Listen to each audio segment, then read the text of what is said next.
আপোনালোক সকলোকে পুনৰবাৰ স্বাগতম জনাইছোঁ অনামিকা কিটচেনলৈ। আজি মই বনাব লৈছোঁ আচাৰী আলু, মানে আলুখিনি আচাৰত তেল দি বনাম। তেন্তে আহক দেৰি নকৰি ৰেচিপিটো ষ্টাৰ্ট কৰোঁ। প্ৰথমে মই এইদৰে আলুখিনি কাটি ভালদৰে ধুই লৈছোঁ। এয়া চাওক, আনফালে কাটিছোঁ এটা মিডিয়াম চাইজৰ পিঁয়াজ, 4-5 ফুটা গোটা নহৰু আৰু অলপমান আদা। নহৰুখিনি মই গোটাকৈ দিম। তাৰপিছত এখন ফ্ৰাই পেন গৰম হ'ব দিছোঁ। গৰম হোৱাৰ লগে লগে ইয়াত মই তেল দিছোঁ।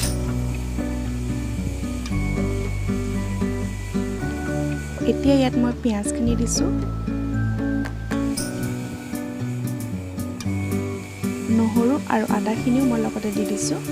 ইচ্ছা কৰিলে আপোনালোকে এইখিনিতে 2-3টা জলকীয়া দি দিব পাৰে। যিহেতু মোৰ আচাৰৰ তেলখিনি অলপ জ্বলা আছে, সেইবাবে মই ইয়াত জলকীয়া নাই দিয়া।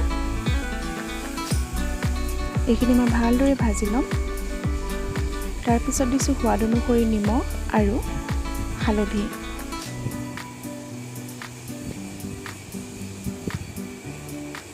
পিঁয়াজখিনি অকণমান ৰঙা পৰালৈকে মই ভালদৰে ভাজি ল'ম।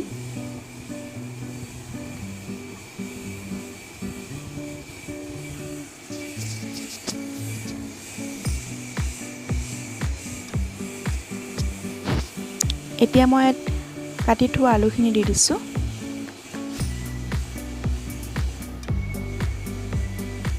এইখিনি ভালদৰে মিক্স কৰি ল'ম আৰু মিডিয়াম ফ্লেমত সিজিব দিম।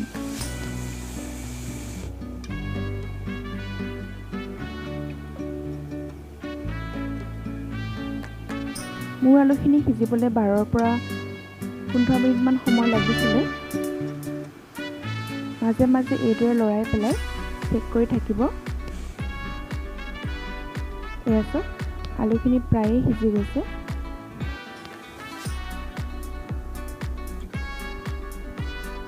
আৰু এতিয়া ইয়াত দিম মই আমাৰ আজি দিবলগীয়া মেইন আচাৰৰ তেল।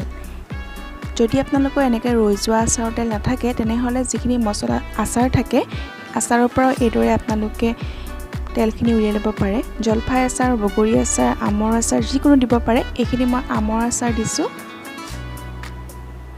আমৰ আচাৰ তেল দিছোঁ, মানে মছলাখিনিৰ সৈতে।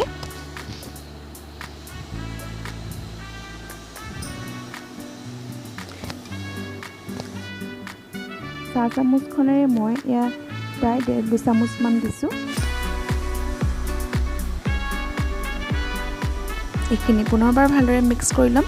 আচাৰ তেলখিনি দিয়াৰ পিছত এইখিনি মই 2-3 মিনিটমান সময় ভাজি ল'ম।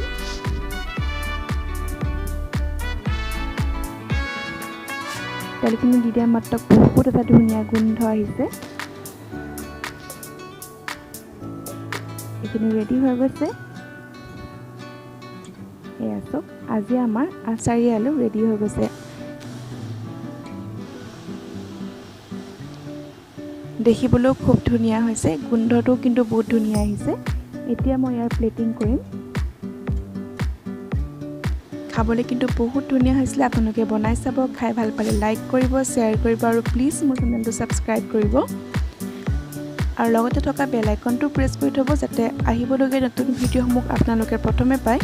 আন এটাৰ ভিডিঅ' এটা আপোনালোকৰ মাজলৈ পুনৰবাৰ আহি আছোঁ।